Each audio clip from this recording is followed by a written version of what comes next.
Democratic state officials already are refusing to cooperate with the voter fraud investigation ordered by President Trump, saying they will not hand over the extensive voter roll data the Commission is seeking. The response comes after Chris Kobach, the Kansas Secretary of State serving as vice chair of the Presidential Advisory Commission on Election Integrity, wrote to all 50 states this week asking for their input as well as voter registration data. "I have no intention of honoring this request. Virginia conducts fair, honest, and democratic elections, and there is no evidence of significant voter fraud in Virginia." Virginia Democratic Gov.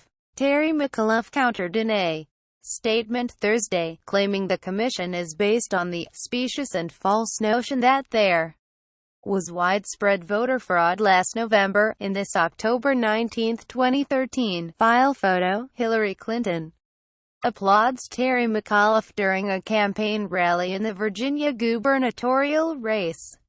AP. Trump created the panel via executive order in May to review alleged voter fraud, after making the explosive claim that 3 million to 5 million people illegally voted in the 2016 presidential election. Trump launches voter fraud probe. In his letter, Kobach had asked for recommendations on how to improve election integrity and for guidance on which laws hinder that goal.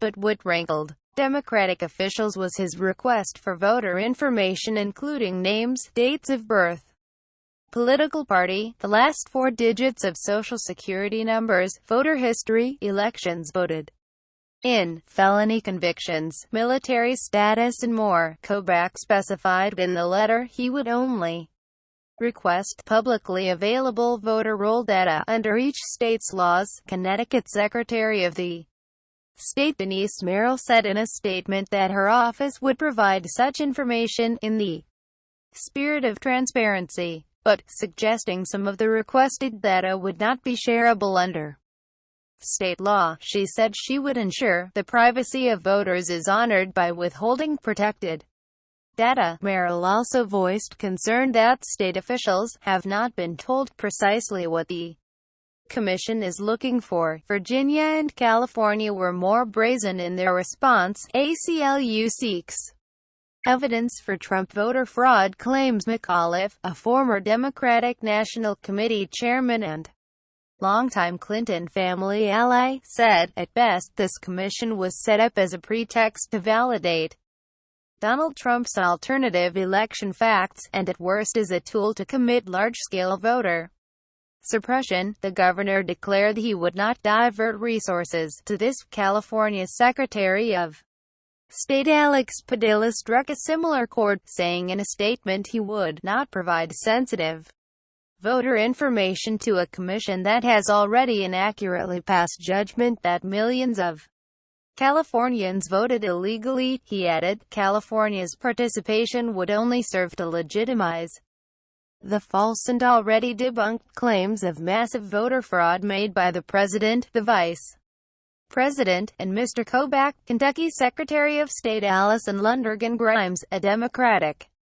official in a state with a Republican governor, also said she does not intend to release Kentuckians' sensitive personal data to the federal government. Kentucky will not aid a commission that is at best a waste of taxpayer money and at worst an attempt to legitimize voter suppression efforts across the country, she said in a statement. Kobach told the Kansas City Star he's just looking for the best data possible. He rejected as nonsense any claims that the data could be used to suppress the vote, saying, the purpose of the commission is to quantify different forms of voter fraud and registration fraud and offer solutions.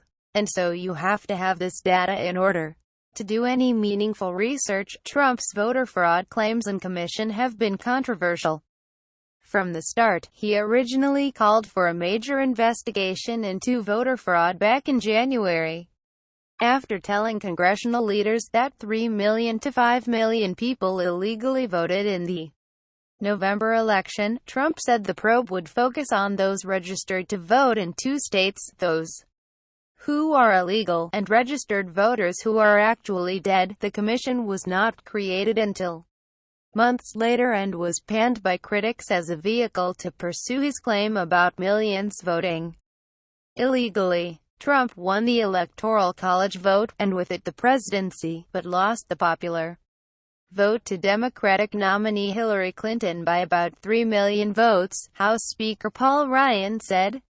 Back in January he had seen no evidence to back up Trump's claim of millions of illegal votes. Trump has since said the issue mostly revolves around voter registration problems. A 2012 Pew study indeed found evidence of outdated voter registration forms, though the author of that study tweeted earlier this year, "There is zero evidence of fraud. There have been some documented cases of voter fraud, however, including cases Kobach has pursued in Kansas," Kobach told Fox News' Sunday Morning Futures in May that the commission, chaired by Vice President Pence, would look beyond the 2016 election to cover voting irregularities and fraud and registration problems. "We'll be gathering data from all 50 states and we'll be using the federal government's databases, which can be very valuable," he said at the time. Asked Friday about the state-level pushback, Pence press secretary Mark Lauder said the commission is seeking publicly available information per state law, and noted that no one on the bipartisan commission itself objected.